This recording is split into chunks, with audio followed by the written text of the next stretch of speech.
Hello friends, എല്ലാവർക്കും സുഖമല്ലേ? പിന്നെ എന്തൊക്കെയുണ്ട് വിശേഷം? അപ്പോൾ ഇന്ന് ഞാനിവിടെ വന്നിരിക്കുന്നത് ഒരു ബ്ലാക്ക് ഫോറസ്റ്റ് കേക്ക് റെസിപ്പി ആയിട്ടാണ്. കുറച്ച് കളർഫുൾ ആയിട്ടാണ് ഞാൻ ഈ ഒരു കേക്ക് ചെയ്തിരിക്കുന്നത്. നമ്മൾ ബേക്കറിയിൽ നിന്നും വാങ്ങുന്ന അതേ ടേസ്റ്റ് തന്നെയാണ് ഈ ഒരു കേക്കിന്. അപ്പോൾ എങ്ങനെയാണെന്ന് നോക്കാം. മറ്റൊരു കാര്യം, 1 കിലോ കേക്കാണ് നമ്മളിപ്പോൾ ഇവിടെ ചെയ്യുന്നത്. 1.5 കപ്പ് മൈദയാണ് നമുക്ക് 1 കിലോ കേക്ക് ചെയ്യാൻ വേണ്ടത്. അപ്പോൾ ഞാൻ ഇവിടെ 1.5 കപ്പ് മൈദ എടുത്തു. ഇനി 1 ടീസ്പൂൺ ബേക്കിംഗ് പൗഡർ ഇട്ട് കൊടുക്കാം. ബേക്കിംഗ് പൗഡർ കൂടരുത്, കൂടിക്കഴിഞ്ഞാൽ കേക്ക് ഡ്രൈ ആയി പോവും. ഇനി നമുക്ക് 1/4 ടീസ്പൂൺ സോഡാപ്പൊടിയും 1/2 ടീസ്പൂൺ ഉപ്പ് ഇട്ട് കൊടുക്കാം. 1/2 ടീസ്പൂൺ തന്നെ ഉപ്പ് ഇടണം, കാരണം എന്നാൽ ആ ഒരു പെർഫെക്റ്റ് ടേസ്റ്റ് നമുക്ക് കിട്ടത്തുള്ളൂ, പ്രത്യേകിച്ച് ബ്ലാക്ക് ഫോറസ്റ്റ് കേക്കിന്. ഇനി നമുക്കിതിലേക്ക് കൊക്കോ പൗഡറാണ് ആഡ് ചെയ്യേണ്ടത്. ഞാൻ എന്തായാലും ഒരു 4.5 ടേബിൾ സ്പൂൺ കൊക്കോ പൗഡറാണ് ഇതിലേക്ക് ചേർക്കാൻ പോകുന്നത്. അപ്പോൾ ഞാൻ 4.5 ടേബിൾ സ്പൂൺ കൊക്കോ പൗഡർ ചേർക്കുകയാണ്. ചില കൊക്കോ പൗഡർ ഭയങ്കര കയ്പ്പുമായിരിക്കും, അതുപോലെ ഭയങ്കര കളറും ആയിരിക്കും. അങ്ങനെയുള്ള കൊക്കോ പൗഡർ കൂടുതൽ ആഡ് ചെയ്യരുത്, കുറച്ച് വേണം ചെയ്യാൻ വേണ്ടിയിട്ട്. ഒരു 3.5 ടേബിൾ സ്പൂണൊക്കെ മതിയാവും ചിലതൊക്കെ കേട്ടോ. ഹേർഷീസിൻ്റെ ആകുമ്പോൾ 4.5 ടേബിൾ സ്പൂൺ തന്നെ എടുക്കുക. ഇനി നമുക്ക് ചെയ്യേണ്ടത് ഇതെല്ലാം കൂടെ നന്നായിട്ട് നമുക്ക് അരിച്ചെടുക്കണം. ഇതൊരു ഇമ്പോർട്ടൻ്റ് ആയിട്ടുള്ളൊരു സ്റ്റെപ്പാണ്. നമ്മളെപ്പോഴും കേക്ക് ചെയ്യുമ്പോൾ ഇതുപോലെ ഒന്ന് നമ്മുടെ ഡ്രൈ ഇൻഗ്രീഡിയൻസ് ഒന്ന് അരിച്ചെടുക്കണം. നമ്മുടെ ഷുഗർ ഒഴികെ ബാക്കിയുള്ള എല്ലാം ഒന്ന് അരിച്ചെടുക്കണം. എന്നാൽ മാത്രമേ നമ്മുടെ കേക്ക് നമ്മൾ ഉദ്ദേശിക്കുന്ന പോലെ നല്ല സോഫ്റ്റ് ആവൂ, നല്ല ടേസ്റ്റും കിട്ടത്തുള്ളൂ. അരിച്ചതിന് ശേഷം എല്ലാം കൂടെ നന്നായിട്ടൊന്ന് ഇളക്കി യോജിപ്പിക്കുക, നന്നായിട്ട് മിക്സായിട്ട് എടുക്കണം. ഇത് ഒരു പ്രധാനപ്പെട്ട സ്റ്റെപ്പാണ്. ഇതും നിങ്ങൾ കറക്റ്റായിട്ട് തന്നെ ചെയ്യണം. ഒരുപാട് പേര് തുടക്കക്കാരുണ്ട്, അതുകൊണ്ടാണ് ഞാൻ ഇത് എടുത്തെടുത്ത് പറയുന്നത്. ഇത് അറിയാവുന്ന ഒരുപാട് പേരുണ്ട്, തുടക്കക്കാർക്ക് വേണ്ടിയിട്ടാണ് ഞാനിത് പ്രത്യേകിച്ച് എടുത്ത് കാണിക്കുന്നത്. ഇനി അടുത്തതായിട്ട് നമ്മൾ എടുക്കുന്ന ബൗൾ, ഇത് ക്ലീൻ ആയിട്ടുള്ളൊരു ബൗൾ തന്നെ എടുക്കുക. അതായത് വെള്ളത്തിൻ്റെ അംശം ഒന്നും കാണരുത്. നിങ്ങൾ വെയിലത്തൊക്കെ വെച്ച് ഉണക്കിയെടുത്ത ബൗൾ തന്നെ ഇതിനായിട്ട് എടുക്കുക. ഞാനിവിടെ 5 മുട്ടയാണ് എടുത്തേക്കുന്നത്. ഈ മുട്ട തണുത്ത മുട്ട ഉപയോഗിക്കരുത്. തണുപ്പാണെങ്കിൽ ഫ്രിഡ്ജിൽ നിന്നും 1 മണിക്കൂർ മുന്നെയെങ്കിലും എടുത്ത് വെച്ച് തണുപ്പൊക്കെ മാറിയതിന് ശേഷം മാത്രമേ യൂസ് ചെയ്യുക. ഇനി ഞാനിവിടെ ഇലക്ട്രിക് ബീറ്റർ ഉപയോഗിച്ചിട്ടാണ് ഈ കേക്ക് ചെയ്യുന്നത്. നിങ്ങൾക്കിനി ബീറ്റർ ഇല്ലാതെയും ഈ കേക്ക് ചെയ്യാൻ പറ്റും, മിക്സിയുടെ ജാർ വെച്ചിട്ട്. ഞാൻ ഈ ബൗൾ പറഞ്ഞില്ലേ, ബൗൾ നല്ല ഡ്രൈ ആയിട്ടുള്ള ബൗളാണ്, നനവൊന്നും ഇല്ലെന്ന്. അതുപോലെ തന്നെ നിങ്ങൾ മിക്സിയുടെ ജാർ എടുക്കുക. അടപ്പിലോ അല്ലെങ്കിൽ മിക്സിയുടെ ജാറിലോ ഒട്ടും തന്നെ വെള്ളമോ അതിൻ്റെ അംശമോ ഒന്നും കാണരുത്. വെയിലത്തൊക്കെ വെച്ചിട്ട് ഉണക്കിയെടുത്ത ജാറ് തന്നെ നിങ്ങൾ ഈ മുട്ട അടിച്ച് പതപ്പിക്കാനായിട്ട് ഉപയോഗിക്കുക. ഇനി ഞാൻ ഈ ചെയ്യുന്ന സ്റ്റെപ്പ് നിങ്ങളുടെ ജാറിൽ ചെയ്തെടുത്താൽ മതി. അതായത് ആദ്യം നിങ്ങൾ ഈ 5 മുട്ട മിക്സിയുടെ ജാറിലിട്ടിട്ട് ഒന്ന് അടിച്ചെടുക്കുക. ഞാനിപ്പോൾ ബീറ്റർ ഉള്ളതുകൊണ്ട് ഇങ്ങനെ ചെയ്യുകയാണ്. 1 മിനിറ്റ് എങ്കിലും ഒന്ന് നന്നായിട്ട് അടിച്ചതിന് ശേഷം തുറന്നതിന് ശേഷം ആദ്യം ഒരു 1/2 കപ്പ് പഞ്ചസാരപ്പൊടി അതിലേക്ക് ഇട്ടിട്ട് അടിക്കുക. വീണ്ടും കുറേശ്ശെ ഇട്ടിട്ട് വീണ്ടും അടച്ച് വെച്ചിട്ട് അടിച്ചെടുക്കുക. അപ്പോൾ എനിക്കിപ്പോൾ ബീറ്റർ ഉള്ളതുകൊണ്ട് ഞാൻ കുറേശ്ശെ പഞ്ചസാര ഇട്ടിട്ട് ഇത് അടിച്ചെടുക്കുകയാണ്. ഞാൻ 1.5 കപ്പ് പഞ്ചസാര പൊടിച്ചതാണ് ഇതിന് വേണ്ടിയിട്ട് എടുത്തിട്ടുള്ളത്. അപ്പോൾ മറക്കരുത്, 1.5 കപ്പ് പഞ്ചസാര പൊടിച്ചത്. ഇനി നന്നായിട്ട് ബീറ്റ് ചെയ്യുക, ഹൈ സ്പീഡിൽ നന്നായിട്ട് ബീറ്റ് ചെയ്യുക. ഏകദേശം ഒരു 4 മിനിറ്റ് എങ്കിലും ബീറ്റ് ചെയ്തെടുക്കുമ്പോൾ ഇതുപോലെ നല്ല ക്രീമി ആയിട്ട് നല്ല പതഞ്ഞ് വരും. ഈ സമയത്ത് നമുക്ക് വാനില എസൻസ് ചേർക്കാം. ഞാനൊരു 2 ടീസ്പൂൺ വാനില എസൻസ് ചേർത്തിട്ടുണ്ട്. നിങ്ങൾ മിക്സിയുടെ ജാറിലാണെങ്കിൽ തുറന്നിട്ട് വാനില എസൻസ് ചേർത്തിട്ട് ഒന്ന് ബ്ലെൻഡ് ചെയ്യുക. ഈ വാനില എസൻസ് ചേർത്തതിന് ശേഷം ഒന്ന് നന്നായിട്ട് ബീറ്റ് ചെയ്യുക. എന്നാൽ മാത്രമേ ആ മുട്ടയുടെ മണം ഒട്ടും തന്നെ ഇല്ലാതെ വരുള്ളൂ. അപ്പോൾ വാനില എസൻസ് ചേർത്തിട്ട് 1 മിനിറ്റെങ്കിലും ഒന്ന് ബീറ്റ് ചെയ്ത് എടുക്കണം. ഇനി നമുക്ക് ഈ ബീറ്ററിൻ്റെ ആവശ്യമില്ല. അപ്പോൾ നിങ്ങൾ മിക്സിയുടെ ജാറിൽ ചെയ്തിട്ടുണ്ടെങ്കിൽ അതൊരു ബൗളിലോട്ട് മാറ്റുക.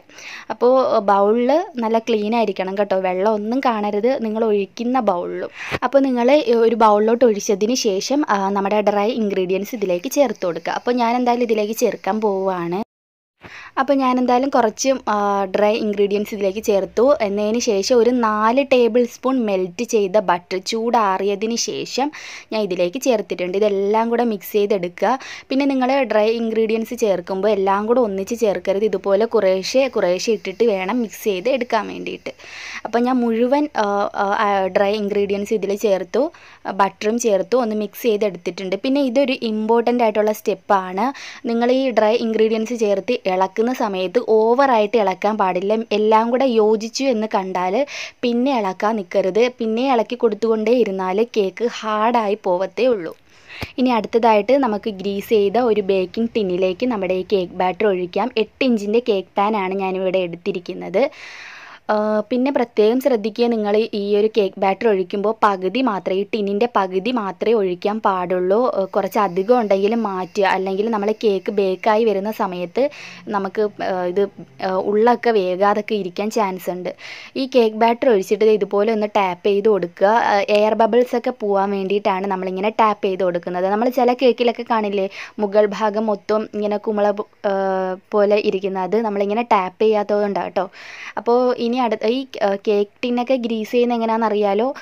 ഞാൻ മുമ്പ് വീഡിയോസ് ഇട്ടിട്ടുണ്ടായിരുന്നു. വീഡിയോ കാണാത്തവരുണ്ടെങ്കിൽ കാണുക. ഞാൻ പ്രത്യേകം ഒരു വീഡിയോ ഇട്ടിട്ടുണ്ട്, ഏതൊക്കെ രീതിയിൽ ഓവൻ ഇല്ലാതെ ബേക്ക് ചെയ്യാം, ഏതൊക്കെ രീതിയിൽ ഓവനിൽ ബേക്ക് ചെയ്യാമെന്നൊക്കെ വീഡിയോസ് ഞാൻ ഒരു വീഡിയോ പ്രത്യേകമായിട്ട് എടുത്തിട്ടിട്ടുണ്ട്. ഞാൻ താഴെ ഡിസ്ക്രിപ്ഷൻ ബോക്സിൽ ആ വീഡിയോയുടെ ലിങ്ക് കൊടുത്തിരിക്കുക. ആ വീഡിയോയിൽ കേക്ക് ടിൻ എങ്ങനെയാണ് അറേഞ്ച് ചെയ്യുന്നതെന്നും അതുപോലെ എങ്ങനെയൊക്കെ ഓവൻ ഇല്ലാതെ ബേക്ക് ചെയ്യാമെന്നും ഒക്കെ ഞാൻ അതിൽ കൊടുത്തിട്ടുണ്ട്. നിങ്ങളിത് സോസ് പാനിലും തയ്യാറാക്കാം ഈ കേക്ക്, ഇഡ്ഡലിക്കുട്ടത്തിൽ തയ്യാറാക്കാം, അതുപോലെ നിങ്ങൾക്ക് പ്രഷർ കുക്കറിലൊക്കെ ഈ കേക്ക് ബേക്ക് ചെയ്തെടുക്കാം. അപ്പോൾ നിങ്ങൾ വീഡിയോ കണ്ടിട്ടില്ലെങ്കിൽ, നിങ്ങൾക്ക് അറിയത്തില്ല ബേക്ക് ചെയ്യാൻ അറിയത്തില്ലെങ്കിൽ ആ വീഡിയോ കാണുക. ഇനി അടുത്തതായിട്ട് നമുക്കിത് ബേക്ക് ചെയ്യാൻ തുടങ്ങാം. നിങ്ങൾ OTG ഓവനിലാണ് ബേക്ക് ചെയ്യുന്നതെങ്കിൽ ഒരു 160 ഡിഗ്രി സെൽഷ്യസിൽ 10 മിനിറ്റ് പ്രീ ഹീറ്റ് ചെയ്ത ഓവനിലേക്ക് ഒരു 40 മുതൽ 45 മിനിറ്റ് വരെ ബേക്ക് ചെയ്യാനായിട്ട് വെക്കാം. ഇനി കൺവെക്ഷൻ ഓവൻ ആണെങ്കിൽ 10 മിനിറ്റ് പ്രീ ഹീറ്റ് ചെയ്യുക. എന്നതിന് ശേഷം 170 അല്ലെങ്കിൽ 180 ഡിഗ്രി സെൽഷ്യസിൽ ഒരു 30 മുതൽ 35 മിനിറ്റ് വരെയൊക്കെ ബേക്ക് ചെയ്യാനായിട്ട് വെക്കാം. ഇനി അടുത്തത്, നമ്മൾ ഓവൻ ഇല്ലാതാണ് ബേക്ക് ചെയ്യുന്നതെങ്കിൽ നിങ്ങൾക്ക് ഇഡ്ഡലിക്കുട്ടത്തിലോ കുക്കറിലോ ഒക്കെ ബേക്ക് ചെയ്യാം. ലോ ഫ്ലെയിമിൽ ആദ്യം പ്രീ ഹീറ്റ് ചെയ്യുക 5 മിനിറ്റ്, എന്നതിന് ശേഷം ലോ ഫ്ലെയിമിൽ ഒരു 30 മുതൽ 40 മിനിറ്റൊക്കെ ബേക്ക് ചെയ്യാൻ വേണ്ടിയിട്ട് വെക്കാം. ഇപ്പോൾ എന്തായാലും എൻ്റെ കേക്ക് ഇവിടെ ബേക്ക് ആയിട്ടുണ്ട്. ഇത് നന്നായിട്ട് ചൂടാറിയ ഒരു കേക്കാണ് കേട്ടോ.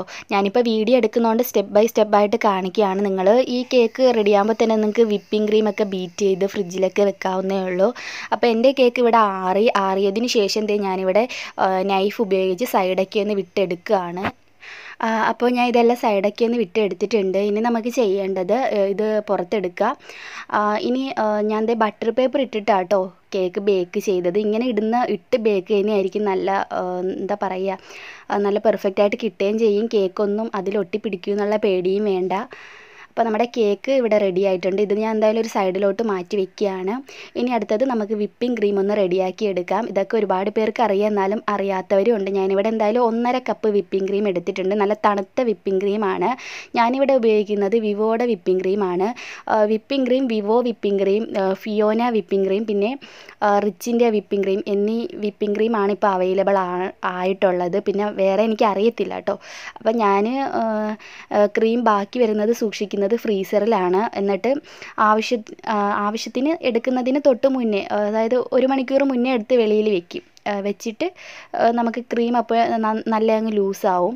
എന്നിട്ട് ഞാൻ ഇതുപോലെ എടുക്കുന്നത്. ബാക്കി ഞാൻ വീണ്ടും സൂക്ഷിക്കുന്നത് ഫ്രീസറിൽ തന്നെയാണ്. ഞാൻ താഴെ വച്ചിട്ടുണ്ട്, അപ്പോൾ ക്രീം അങ്ങ് ചീത്തയായി പോയിരുന്നു. അതുകൊണ്ട് ഞാൻ ഫ്രീസറിലാണ് സൂക്ഷിക്കാറ്. അങ്ങനെ വെക്കുന്നതായിരിക്കും നല്ലത്. ഒരു ബോട്ടിലാക്കി, ബോട്ടിലിൽ നനവൊന്നും കാണരുത് കേട്ടോ. വെള്ളമൊന്നും ഇല്ലാതെ ഉണങ്ങിയെടുത്തൊരു ഡ്രൈ ആയിട്ടുള്ളൊരു ബൗളിൽ വിപ്പിംഗ് ക്രീം ഒഴിച്ചിട്ട് നമുക്ക് ഫ്രീസറിൽ സൂക്ഷിച്ച് വെക്കാം. ഞാൻ എന്തായാലും 1.5 കപ്പ് വിപ്പിംഗ് ക്രീമും ഒരു 1/4 കപ്പ് പഞ്ചസാര പൊടിയും ചേർത്തിട്ട് അത് നന്നായിട്ട് ബീറ്റ് ചെയ്തെടുത്തു. കുറച്ച് ഐസ് വെള്ളത്തിൻ്റെ മുകളിൽ വെച്ചിട്ട് തന്നെ ബീറ്റ് ചെയ്യുക, എന്നാലും നമുക്കൊരു നല്ലൊരു റിസൾട്ട് കിട്ടത്തുള്ളൂ. കണ്ടോ, ഇത് നമുക്കിനി ഒരു അരമണിക്കൂർ ഫ്രിഡ്ജിലോട്ട് വെക്കാം. നമ്മൾ കേക്ക് ഐസിങ് ചെയ്യുന്നതിന് തൊട്ട് മുന്നേ ഒരു അരമണിക്കൂർ മുന്നേ ഒന്ന് ഫ്രിഡ്ജിൽ വെച്ചിട്ട് ക്രീം എടുക്കുന്നതായിരിക്കും നല്ല പെർഫെക്റ്റ്. ഇനി നമുക്ക് നൂലെടുത്തിട്ട് ഈ സെൻറ്ററിലായിട്ട് ഫുള്ള് ഇങ്ങനെ ലെവലായിട്ട് വെച്ച് കൊടുക്കുക. സെൻറ്ററിൽ വെച്ചിട്ട് കണ്ടോ ഇതുപോലെ കൊണ്ടുവന്നിട്ട് തിരിച്ച് വെച്ച് നമുക്കിത് കേക്ക് അങ്ങ് കട്ട് ചെയ്തെടുക്കാം. അപ്പോൾ നിങ്ങൾക്ക് നൂല് പൊട്ടത്തെയൊന്നും ഇല്ല കേട്ടോ. എൻ്റെ അടുത്ത് കുറേ പേര് ചോദിച്ചു നൂല് പൊട്ടുമൊന്നും ഇല്ല. പക്ഷേ എനിക്ക് നൈഫ് വെച്ചിട്ട് നമ്മൾ കട്ട് ചെയ്യുന്നതിനേക്കാൾ പെർഫെക്റ്റ് ആയിട്ട് ഇത് തോന്നി കേട്ടോ. അതുകൊണ്ട് ഞാനിപ്പോൾ ഇങ്ങനെയാണ് ചെയ്യുന്നത്. നമുക്ക് ഞാനിപ്പോൾ നിങ്ങൾക്കിനി നല്ല കട്ടി വേണമെന്നുണ്ടെങ്കിൽ 2 ആയിട്ട് നൂലെടുക്കാം. ഞാനിപ്പോൾ എന്തായാലും ഒരു നൂലാണ് ഇവിടെ എടുത്തേക്കുന്നത്. ഇതുപോലെ അങ്ങ് ആക്കി കൊടുത്താൽ മതി. കണ്ടോ, സിമ്പിളായിട്ട് തന്നെ നമുക്ക് കേക്ക് കട്ട് ചെയ്തെടുക്കാൻ പറ്റും. കണ്ടോ ഇതിൻ്റെ ഉള്ളൊക്കെ നന്നായിട്ട് വന്നിട്ടുണ്ട്. നല്ല നിരപ്പായിട്ട് തന്നെ നമുക്ക് കട്ട് ചെയ്യാൻ പറ്റും എന്നുള്ളതാണ് ഇതിൻ്റെ പ്രത്യേകത. അപ്പോൾ എന്തായാലും ഞാൻ ഇനി ഇങ്ങനെ ചെയ്യട്ടോ. പക്ഷെ നമ്മൾ നൈഫ് വെച്ചിട്ട് ചെയ്യുന്നതിനെക്കാട്ടിലും കൊള്ളാം. ഇനി അടുത്തത് ഞാൻ കുറച്ച് ഷുഗർ സിറപ്പ് എടുത്തിട്ടുണ്ട്. ഷുഗർ സിറപ്പ് നന്നായിട്ട് ഒഴിച്ചു കൊടുക്കുക. ഞാൻ ഈ ഇടയ്ക്ക് ഒരു ഷോപ്പിൽ കണ്ട കേട്ടോ, ഈ ഒരു ബ്ലാക്ക് ഫോറസ്റ്റ് കേക്കിൽ നല്ല ഷുഗർ സിറപ്പ് എന്താ പറയുക, നല്ല പോലെ ഒത്തിരി അങ്ങ് ഒഴിച്ചു കൊടുക്കുക. ഞാൻ തന്നെ വിചാരിക്കുക എന്താ ഇത്. അപ്പോൾ നമ്മളൊക്കെ വളരെ കുറച്ച് ഷുഗർ സിറപ്പാണ് ആഡ് ചെയ്യുന്നത്. പക്ഷെ അവിടെ കടയിൽ തോനെ ഷുഗർ സിറപ്പാണ് തോനെ അങ്ങ് ഒഴിച്ചു കൊടുക്കുക കേക്കിൻ്റെ മുകളിലോട്ട്. നല്ല സോഫ്റ്റ് ആവാൻ വേണ്ടിയിട്ടായിരിക്കും. അപ്പോൾ ഞാൻ എന്തായാലും അത്രയൊന്നും ഒഴിച്ചിട്ടില്ല, എന്നാലും കുറച്ച് നല്ല നനച്ച് കൊടുത്തിട്ടുണ്ട്. ഈ ഷുഗർ സിറപ്പ് തയ്യാറാക്കുന്നത് വളരെ ഈസിയാണ്. കുറച്ച് പഞ്ചസാരയും വെള്ളവും കൂടെ ഒന്ന് മിക്സ് ചെയ്തെടുത്താൽ മതി കേട്ടോ. അല്ലാതെ ഷുഗർ സിറപ്പ് അടുപ്പിൽ വെച്ച് തിളപ്പിച്ച് അങ്ങനെയൊന്നും അല്ല ഞാൻ എടുത്തേക്കുന്ന. വെള്ളവും കുറച്ച് പഞ്ചസാര പൊടിച്ചാണെങ്കിലും മതി, ഒന്ന് മിക്സ് ചെയ്തെടുത്താൽ മതി. ഇനി നമുക്ക് ഈ കേക്ക് ഒന്ന് ഐസിങ് ചെയ്യാൻ തുടങ്ങാം. വേണമെങ്കിൽ നമുക്ക് ഇതിൻ്റെ ഉള്ളിൽ തന്നെ ചോക്ലേറ്റൊക്കെ ഇട്ട് കൊടുക്കാൻ പറ്റും. നമുക്ക് ഇതൊക്കെ ഒന്ന് നന്നായിട്ടൊന്ന് ലെവലാക്കി എടുക്കാം. എന്നിട്ട് അടുത്ത കേക്ക് വെക്കുന്നതിന് മുമ്പേ അതിൻ്റെ ഉള്ളിൽ നമുക്കിതുപോലെ ഷുഗർ സിറപ്പ് ഒഴിച്ചു കൊടുക്കാം. അല്ലെങ്കിൽ നമ്മൾ ഐസിങ് ചെയ്യുമ്പോൾ അത്ര പെർഫെക്റ്റ് ആയിട്ട് വരാത്ത പോലെ എനിക്ക് തോന്നി. അപ്പോൾ ഇതിൻ്റെ ഉള്ളിൽ ഇതുപോലെ ഒന്ന് ഒഴിച്ചിട്ട് നമുക്ക് തിരിച്ച് വെച്ച് കൊടുക്കാം. അപ്പോൾ എനിക്കൊരു അബദ്ധം പറ്റിയിട്ടുണ്ട്. കേക്ക് നമ്മൾ ഇതുപോലെ ഇങ്ങനെ വെച്ചാൽ മാത്രമേ നമുക്ക് നിരപ്പായിട്ട് ഐസിങ് ചെയ്യാൻ പറ്റൂ. അപ്പോൾ ഞാൻ കേക്ക് തിരിച്ച് വെച്ചു. എന്നാൽ മാത്രമേ നമുക്ക് നല്ല നിരപ്പായിട്ട് ഐസിങ് ചെയ്യാൻ പറ്റൂ. അപ്പോൾ നിങ്ങൾ കേക്ക് തിരിച്ച് വെച്ചിട്ട് വേണം ഇതുപോലെ ഐസിങ് ചെയ്യാൻ വേണ്ടിയിട്ട് കേട്ടോ. അപ്പോൾ ഇതൊക്കെ എല്ലാവർക്കും അറിയാം. ഇനി നമുക്ക് ഇതൊന്ന് ഐസിങ് ചെയ്ത് നമുക്ക് ഇഷ്ടമുള്ള ഡെക്കറേഷനൊക്കെ കൊടുക്കാം. സാധാരണ ബ്ലാക്ക് ഫോറസ്റ്റ് കേക്കിൽ അത്ര ഡെക്കറേഷനൊന്നും കാണില്ല, ഫുള്ള് ചോക്ലേറ്റൊക്കെ കവർ ചെയ്തായിരിക്കും എടുക്കുക. എന്നാലും ഞാൻ ഇതിൽ കുറച്ച് വിപ്പിംഗ് ക്രീമൊക്കെ വെച്ച് ഡെക്കറേഷൻ കൂടി ചെയ്യുന്നുണ്ട്. ഇച്ചിരി കളർഫുള്ളാക്കി എടുക്കുന്നുണ്ട്.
ചേർത്ത് എടുത്തിട്ടുണ്ട്. നമുക്കിതിലേക്കൊന്ന് നെയിം എഴുതി കൊടുക്കാം. ഇനി നമുക്കിതിലേക്ക് ഒരു കാപ്പിപ്പൊടി കളർ ചേർക്കുകയാണെങ്കിൽ ആ കളറിൽ നമുക്ക് പേരെഴുതാം. ഞാൻ വിപ്പിംഗ് ക്രീം തന്നെയാണ് പേരെഴുതാനായിട്ട് ഉപയോഗിക്കുന്നത്. ഇതാകുമ്പോൾ നല്ലോണം എഴുതാനും പറ്റും. ചോക്ലേറ്റ് ആകുമ്പോൾ കുറച്ച് പാടാ. വിപ്പിംഗ് ക്രീമിലേക്ക് കുറച്ച് ബ്രൗൺ കളർ അങ്ങ് ചേർത്ത് കൊടുത്തിട്ട് എഴുതിയാൽ മതി. അപ്പം